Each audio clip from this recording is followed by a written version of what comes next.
आज से हम श्रृंखला शुरू कर रहे हैं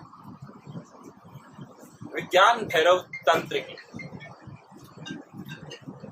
विज्ञान भैरव तंत्र एक ऐसा ग्रंथ है जो माता सती और भगवान शंकर के आपसी संवाद के बारे में लिखा गया है, जिसमें भगवान शंकर माता सती को ध्यान की 112 विधियों के बारे में बताते हैं और मां सती उनमें से एक विधि का चुनाव कर अपने पूर्ण रूप जगत जननी जगदम्बा भवानी के रूप में अपने आप को अनुभव करती है। तो पहली विधि में भगवान कहते हैं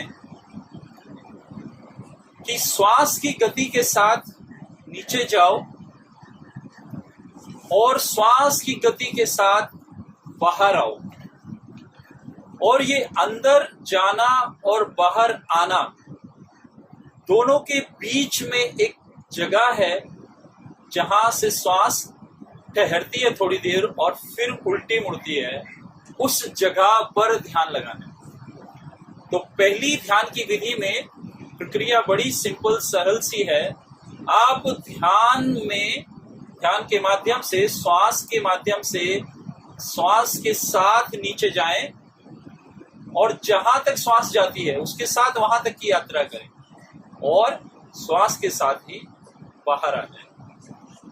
महत्वपूर्ण जो बात है यहाँ ध्यान देने की, आपने श्वास के पीछे नहीं जाना, श्वास के आगे भी नहीं जाना, आपने श्वास के साथ जाना है। जहां आपकी श्वास जा रही है उसके साथ ही रहना है आपने, और श्वास जैसे जैसे जाएगी उसकी सवारी करते हुए आप वैसे वैसे नीचे जाएं, और जहां वो पहुंचती है, ठहरती है और फिर ऊपर आना शुरू करती है, वहां उसके साथ आप ऊपर आए।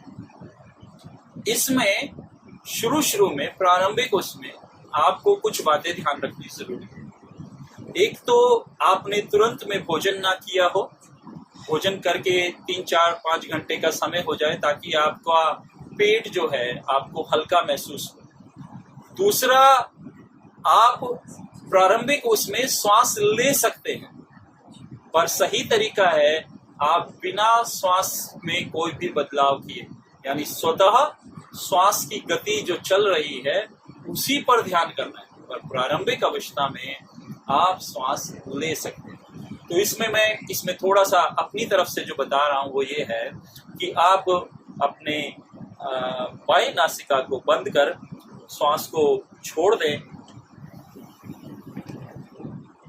और फिर जैसे ही श्वास लेने के लिए तैयार होते हैं वैसे ही आप श्वास की गति पर सवार हो जाएं और उस श्वास के माध्यम से अंदर जाएं, तो आप इसको पकड़ पाएंगे। और जहां ठहरती है, जहां खोती है, हो सकता है कुछ लोग जब शुरू में श्वास लें तो वो श्वास खो जाए, कहीं उन्हें मिले ही नहीं, वो गति, वो छोर ही ना मिले जहां पर वो श्वास ठहरती है।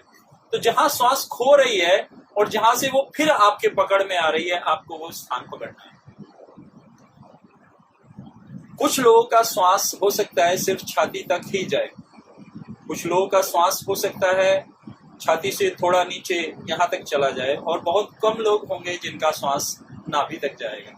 यदि आप श्वास को फोर्सफुली नहीं ले रहे, आप उसको ले नहीं रहे, खींच नहीं रहे हो, तो शायद ही बहुत कम लोग होंगे जिनका श्वास नाभि तक जाएगा। तो प्रारंभिक क्षणों में, हालांकि किताब में या भगवान शिव ऐसा नहीं कहते, लेकिन मैं ये कहूंगा कि प्रारंभिक अभ्यास के लिए आप लेट जाएं, क्योंकि जब आप लेट जाते हैं तो स्वाभाविक रूप से आपका श्वास पेट तक भरा जाता है। जैसे आपने छोटे बच्चे को देखा होगा तो वो श्वास पेट में भरा जाता है और पेट स्वाभाविक रूप से श्वास की क्रिया में जुड़ जाता है। स्वाभाविक रूप से जो आपका नाभि तंत्र है उसके साथ आपका श्वासन तंत्र एक तालमेल में आने लगता है, और जैसे ही वो तालमेल बनता है वैसे ही आपके धीरे धीरे ये पकड़ में आ जाता है वो क्षेत्र जहां आपका श्वास ठहरा। तो वो जो श्वास का क्षेत्र है उस पर आपने ध्यान करना है। प्रथम विधि है आप श्वास के साथ जाएं, श्वास के साथ वापस आएं। इसी पर नमस्कार।